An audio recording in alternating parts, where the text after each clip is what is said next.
Hello, my dear friends. Today, I want to share a very emotional story with you.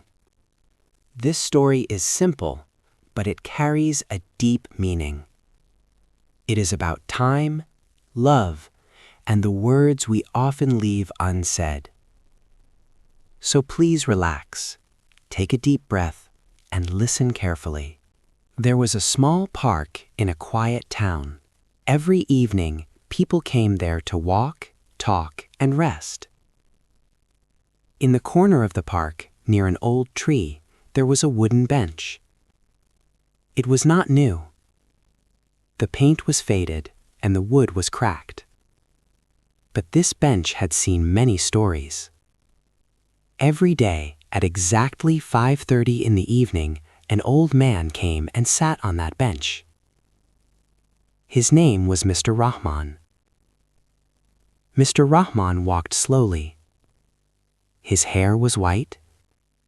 His face showed lines of time and pain. In his hand, he carried a small cloth bag. Inside the bag was a notebook and a pen. He sat quietly. He did not talk to anyone. He did not use a phone. He just looked at the sky, the trees, and the people passing by. Some children played nearby. Some couples laughed. Some people walked fast, busy with life. But Mr. Rahman stayed still. Every day, he opened his notebook and wrote something. Then he closed it and looked at the bench beside him. That empty space meant something. One day, a young boy named Ayan noticed him. Ayan came to the park every evening with his mother. He was curious. "Why does this uncle come every day?" Ayan asked. His mother smiled gently. "Maybe this bench is special to him." The next day, Ayan walked close and said, "Uncle, can I sit here?" Mr. Rahman looked at him and smiled. "Yes, you can." From that day, Ayan sat with him every evening. Sometimes they talked, sometimes they stayed silent.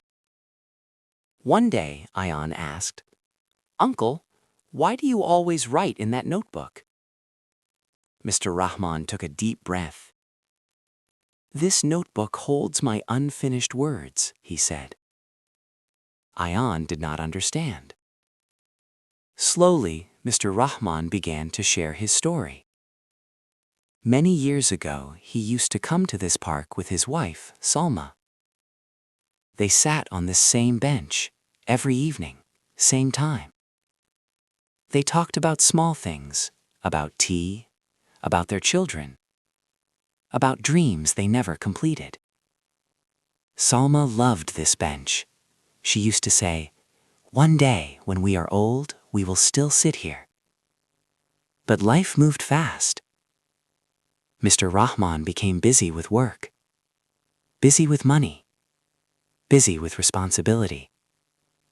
Sometimes Salma asked him to come to the park, but he said, "Tomorrow." Tomorrow never came.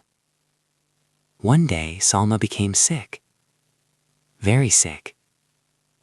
And one quiet night, she left this world.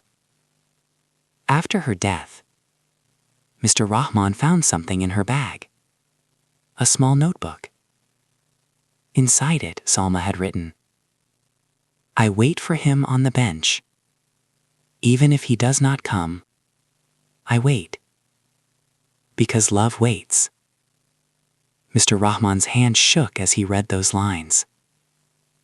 Now, every evening he comes to the park. He sits on the same bench, at the same time. He writes letters to Salma. Words he never said. Apologies he delayed. Love he kept silent. "I am sorry. I should have listened. I should have come earlier. I miss you." The bench listens. The tree listens. The sky listens. But Salma never comes. One evening, Mr. Rahman did not come. The next day, he did not come either. Ayan waited. Days passed. One morning, Ayan's mother told him, "Uncle Rahman is gone. He passed away peacefully." Ayan felt tears in his eyes. That evening, Ayan went to the bench alone. On the bench, he found the notebook. The last page said, "If you love someone, sit with them today. Do not wait for tomorrow. Time is quiet, but it never waits." My dear friends, this story teaches us something very important. We always think we have time, but time moves silently, and once it is gone, it never comes back. If you love someone, speak today. If you want to sit with someone, sit today. If you want to say sorry, say it today. Because one day, only a bench may remain, and memories will be all that is left. Thank you for listening. If this story touched your heart, please remember, love now, speak now, live now.